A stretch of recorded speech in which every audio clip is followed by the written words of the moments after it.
Canardia nous a sorti à Friedrichshafen en 2025 un nouvel écran. Son Nesis 4 qui est en plusieurs versions, 10 pouces et 7 pouces. On a cette bébête dans le carton, je vais vous la déballer et je vais vous la présenter puisqu'aujourd'hui il n'y a pas grand chose qui a été fait sur la présentation de ce produit qui est un super produit de chez Canardia. Là sur notre bande démo on a l'ancien Nesis, le 8 pouces 4 qui n'est plus disponible aujourd'hui puisque c'est une pièce qui est obsolète. Les améliorations on va les détailler juste après. Mais d'abord, on va déballer tout ça et je vais vous montrer ce qu'il y a dans un kit Nesis 4 10 pouces. C'est parti. Ah, ça c'est beau. Notre Nesis 10 pouces. Ok. On va avoir T pour le statique et pitot. Un can Terminator, on y reviendra. Très important, le can Terminator. Là, on a une clé USB Canardia pour les mises à jour, je crois que c'est une 32 Go. Et un câble audio, il est emballé, câble audio pour relier à la radio. Le câble d'alimentation, généralement il y a 1 mètre, 1 mètre 50 de câble d'alimentation. La sonde de température d'air extérieur, alors là on est obligé de mettre un petit mauvais point à Canardia. Le problème de cette sonde, c'est qu'il y a très court de câble.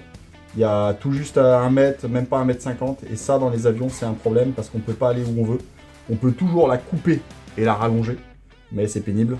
Il y a une option pour prendre plus long, mais c'est une option pour avoir plus long de câble, ça m'embête un petit peu. On va retrouver le cliquis, ça c'est la nouveauté sur ce Nesis 10 pouces, 10 pouces 1. Le cliquis, donc ça va être une commande déportée, on va retrouver des boutons de commande, qu'on verra tout à l'heure dans la présentation, le port USB pour mettre à jour, pour éviter d'aller derrière l'écran, vous allez me dire normal, et une molette qui est plutôt qualitative. La force du cliquis, c'est que ici, on est sur un câble USB-C. Donc là, et ça, c'est ce qui est livré d'origine avec, parce qu'il n'y a pas besoin de plus. Hein, c'est un câble standard USB-C, USB-A vers USB-C. Et ça, en fonction de la position du cliquis, on peut prendre un câble USB-A vers C du commerce standard, alors de bonne qualité toujours, pour déplacer le cliquis où on veut dans le tableau de bord, dans la machine, etc. Donc là, on est sur un câble qui fait 50 cm. Pour la machine pour laquelle va être dédié l'écran, ça suffit. Et on retrouve l'antenne GPS en RSP SMA classique, rien de foufou. Et donc à l'arrière du Nesis 4, on va retrouver énormément de choses. On va retrouver le port pour l'alimentation, power bien sûr, 2 ports CAN, donc ça peut être du in, du out, enfin peu importe. Un ADSB, ça c'est dédié si vous voulez connecter le transpondeur pour l'ADSB in-out. Le port radio, toujours pour récupérer en remote les informations de la radio. Pareil pour le transpondeur. Le port OAT pour la sonde de température extérieure. On a 2 ports USB derrière, dont un sera utilisé pour le cliquis. On a une entrée vidéo avec un port BNC. L'antenne GPS, ça c'est un port Ethernet pour Future Update. L'entrée audio, le pitot, le statique. Et on a un port de service ici, qui n'est pas utilisé pour l'utilisateur standard. 0,65. Ce que je ne mets pas dans le sachet, c'est la clé USB, puisque c'est un accessoire. 260 grammes d'accessoires. Alors du coup, je vais vous brancher tous les accessoires et puis on va le démarrer sur la table. Le can Terminator, petit piège, si on ne le met pas, tout le système est en vrac. Donc important de mettre le can Terminator. Le Canardia est très facile finalement à câbler pour l'installation soi-même. Par exemple, Garmin est d'un autre niveau. Et c'est très complexe à installer un Garmin quand on n'est pas un câbleur avancé. Et après, Dynon se situe entre les deux avec un système de câblage assez do it yourself aussi. Mais Canardia a vraiment un cran au-dessus en termes de facilité de câblage. Et c'est parti. Donc on va regarder le temps de boot. Ça c'est super intéressant aussi. Combien de temps il va mettre pour démarrer. Aujourd'hui, on a certaines avioniques, Garmin et Dynon qui sont assez longs en démarrage. Voilà, on a démarré. Combien de temps on a mis pour démarrer? Donc là, on est sur 12 v 8, une tension batterie un peu standard pour une batterie neuve. Et là, on consomme moins de 1 ampère. Alors avec le cliquis, je vais manipuler le cliquis devant vous. Je vais essayer que ça soit visible. Donc là, on va pouvoir zoomer avec le cliquis. On va pouvoir aussi zoomer en tactile. Voilà.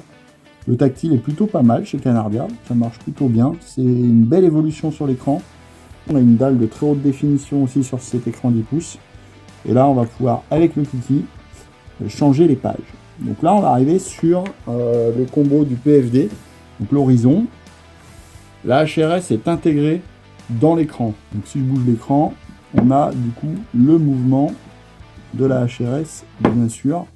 Et là, on va retrouver un système d'affichage de paramètres de vol standard avec la vitesse, l'altitude. On a le vario ici, on va retrouver le baromètre, l'altitude par rapport au sol. Alors là, le GPS n'est pas encore arrivé parce qu'on est dans le bureau, mais si on arrive à le choper, on aura la GL qui va se mettre à jour.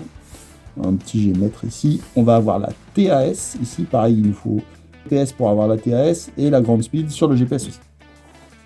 Donc voilà, et on va pouvoir, si on le souhaite, activer le terrain. J'ai oublié de vous parler de la bille, mais vous l'avez vu, elle est là. Donc là, on a la vision synthétique 3D aussi de série sur le Nesis 4 qu'on peut activer ou désactiver avec un simple clic. C'est très très intuitif. Là, ici, on va retrouver les paramètres moteurs. Alors, là, il n'est pas connecté au système moteur. J'avais prévu un petit câble, donc un RJ45 standard, et je vais venir récupérer. J'ai un Digi et un DAQ sur le banc. Je vais venir récupérer les informations directement via le CAN bus sur le banc de démo. Et normalement, si j'ai pas eu de bêtises, hop, on va retrouver les instruments moteurs, voilà, qui sont arrivés instantanément, qui sont les mêmes hein, que ici, bien sûr, puisque ça c'est le banc de démonstration, donc on a un DAQ avec des simulations de valeurs. Et là, du coup, on va pouvoir retrouver pas mal de valeurs. Là, il va falloir qu'on regarde pourquoi celles-ci sont en défaut. Et on a une tension de batterie, on trouve pas mal de choses. Alors bien sûr, on a lui qui est en master et on a aussi un Oris qui est en master. Et comme il doit y avoir un petit décalage sur les fonctions, un capteur, les deux se tapent dessus en disant c'est moi le master, non c'est moi le master. Page suivante, on va retrouver la navigation avec ici toujours les instruments de vol. Donc vitesse, altitude, vario. Mais en fond, on n'a plus l'horizon, on a la carte. Là, on va retrouver l'horizon. Alors, je vais le débrancher, ça évitera que ça saute. Voilà. On va retrouver l'horizon en grand. Encore avec les instruments de vol. On va aussi avoir le terrain en grand. Donc là, derrière moi, il n'y a pas de montagne, donc on voit la plaine. Là, on va retrouver la carte en grand avec les instruments de vol. Là, on a la carte en grand avec un truc qui est intéressant, c'est l'élévation. On a fait le tour. Et quand je clique sur l'élévation, on va retrouver devant nous les différentes zones. Les bases de données sont mises à jour par Canardia et sont gratuites une fois par an. La BDD standard avec les zones, les prohibited, les TMA, les CTR, etc. Et on va les retrouver sur ce graphique, un peu comme ce qu'on trouve dans SkyDemon en fait. Donc ça, c'est quand même assez pratique. Parce que par exemple, chez Garmin, on va avoir le terrain comme ça, bien sûr, avec la projection, mais on va pas spécialement avoir le détail des zones sur la projection en 2 dimensions de ce qui est devant nous. Donc ça, c'est quand même vachement cool chez Canardia. Et là, on va retrouver notre écran initial. Donc là, on a fait le tour un petit peu de tous les écrans. Je vais vous présenter aussi un petit peu ce qu'il y a dans les menus. Tenir appuyé sur le bouton cliquet, hein, c'est un bouton molette. Donc là, on n'a pas de logbook. Et après, on va pouvoir, on attend que le chrono s'éteigne, voilà. On va pouvoir aller dans nos routes, les paramètres. On a un système de team. On peut créer des profils. Donc si on est à plusieurs copropriétaires sur la machine, ça c'est super intéressant. On va pouvoir mettre des utilisateurs, différents utilisateurs. Voilà, on va mettre JV. Hop, et on va refaire un nouveau et on va mettre, je sais pas, tiens, on va mettre Ludi, tiens. Hop, LU. Alors la tête à l'envers, je suis désolé, c'est galère. Ludi, voilà. Donc là, on a ici, je vais l'activer comme pilote, ok. Et Ludi, je peux l'activer, tiens, comme copilote. Donc là, en fait, ça va nous permettre de créer un pilote-copilote et d'avoir une équipe en fait qui fonctionne. Alors avec le clicky, soit je fais du tactile, soit je peux faire du clicky, soit un mix des deux. Tu vois, j'ai la croix ici, le clic pour entrer dessus, ou je le fais en tactile ici, et la croix. Alors on peut importer une checklist qu'on peut rédiger et qu'on va télécharger depuis la clé USB, ça évitera de s'embêter à la taper ici. De toute façon, tu peux l'importer que en USB d'ailleurs. Là, on va retrouver, hop, la luminosité. Tiens, intéressant, on va regarder, là on est en pleine luminosité, 100%, je sais pas si ça rend bien sur la vidéo. En tout cas, on a un écran qui a vraiment une très très belle luminosité. Le système audio, donc bien sûr, là ici, on n'est pas connecté à une radio, donc on ne peut pas le tester. Mais on a, on peut régler le volume ici, on pourrait même mettre à la limite un haut-parleur pour faire un essai.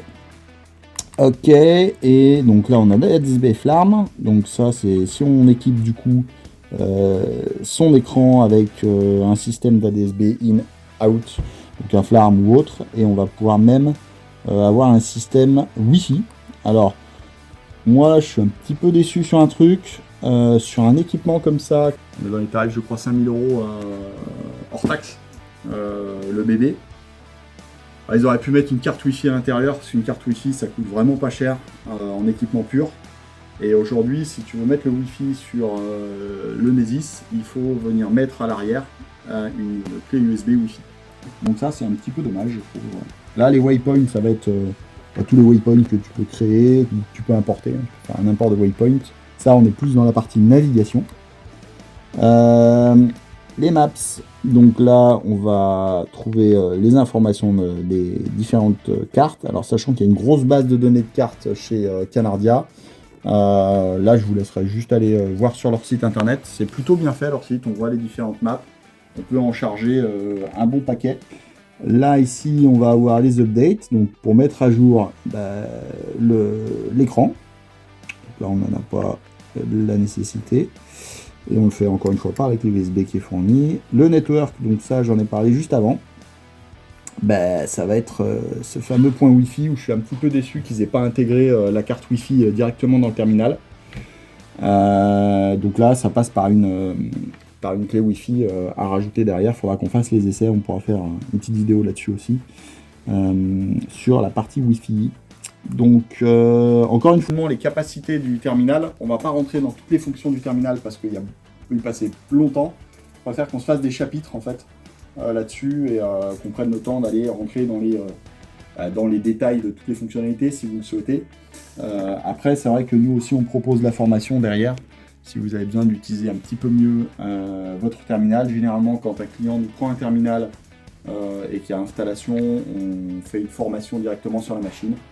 Voilà. Puis quelqu'un qui nous achète ça aussi chez nous pour avoir aussi toute l'assistance technique de chez Canardia. Puisqu'on est centre officiel Canardia pour la marque, vous bénéficiez aussi de notre assistance. Dans le menu service, et là on va être un petit peu plus dans tout ce qui est en fait les paramètres avancés, les différents layouts, c'est un petit peu tous les affichages. On va avoir du paramétrage sur le moteur, les pressions, les températures, ça va être vraiment les paramètres EMS qu'on va retrouver ici, Engine Monitoring System. Le système de synchronisation, là on n'a rien à synchroniser. On peut synchroniser avec d'autres terminaux en fait. Si on en a plusieurs, on peut en mettre plusieurs des Canardia. Je vous redonne le nombre exact, mais en gros on pourrait quasiment sur la boucle CAN bus en mettre 48. Oui, ça fait rire, mais c'est la capacité du CAN bus. Et au lieu d'aller reparamétrer en fait chaque écran, on va passer par le système de synchronisation pour pas tous retaper à la main. Là on va voir la mise à niveau en fait de la HRS. Donc une fois qu'il est installé dans la machine, si le tableau de bord n'est pas forcément de niveau, il faut pouvoir calibrer la HRS. Donc on va passer par ici. On va faire un auto-adjust. Voilà, ça prend un petit peu de temps.